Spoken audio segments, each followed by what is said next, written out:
Welcome back.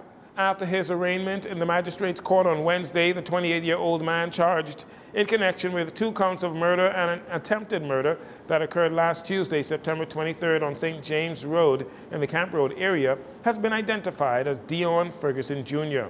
On the date in question, 3 masked men emerged from a white Japanese vehicle and shot at a group of men that were in the backyard of a residence, resulting in the death of a 23-year-old who later died in hospital, and the death of a 54-year-old male who was shot in the head and died at the scene. A 72-year-old male also received gunshot injuries but survived.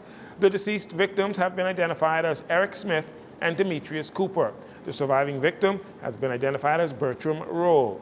Ferguson was allegedly also found in possession of a high-powered rifle with ammunition when police arrested him 2 days after that shooting. He will return to court to face gun charges on November 23rd, while the murder case has been forwarded to the Supreme Court for January 23rd, 2026.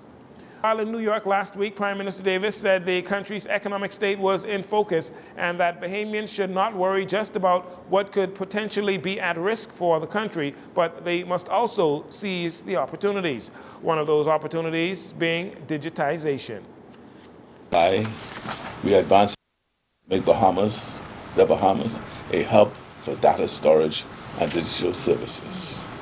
There is an extraordinary demand for reliable offshore data hosting and demand for specialized digital service sectors, including cloud computing, cybersecurity, and co-location services.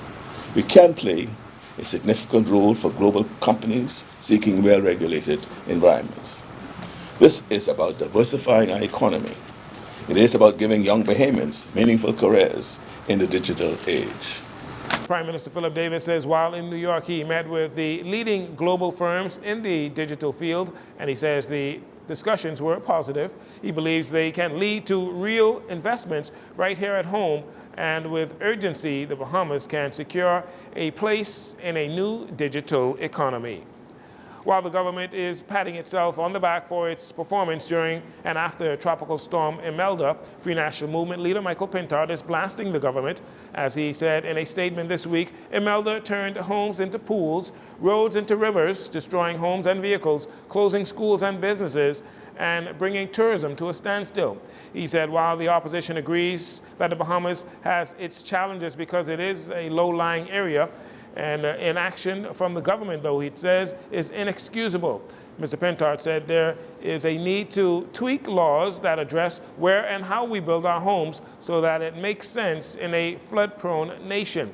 He said it means finding the money, whether through public-private partnerships or low-interest loans, to finally build a modern 21st century drainage system as well.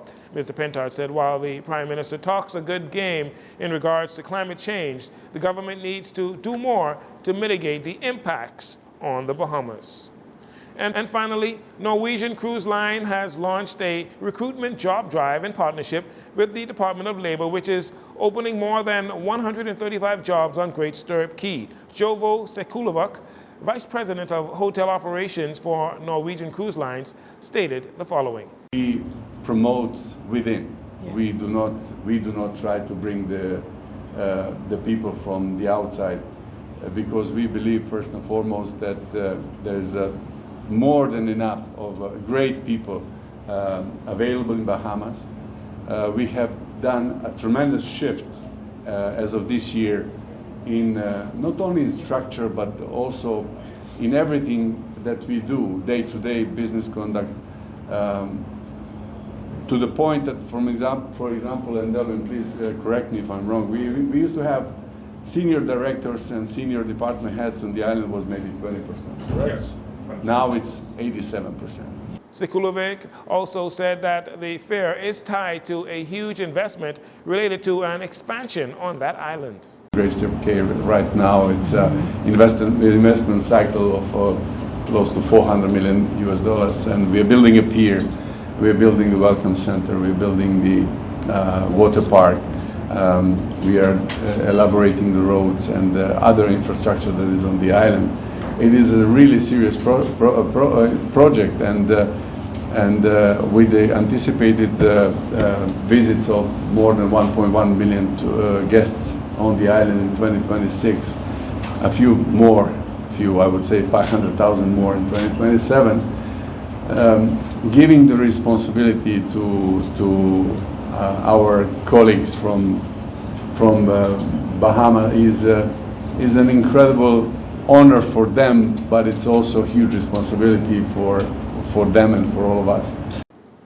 The job fair will run from October 3rd through to the 28th of October with stops in Grand Bahama, Exuma, Andros, Abaco, and Eleuthera before closing here in the capital, New Providence. Available positions include lifeguards, cooks, bartenders, carpenters, landscapers, mechanics, and much more. Organizers are encouraging applicants to come prepared with your resumes, passports, National Insurance Board numbers, and a police record in hand. Well, that'll do it for your JCN Evening News. I'm Jcn Saunders. It's a pleasure to have you join us. This segment of the news has been brought to you by Sun Oil Limited.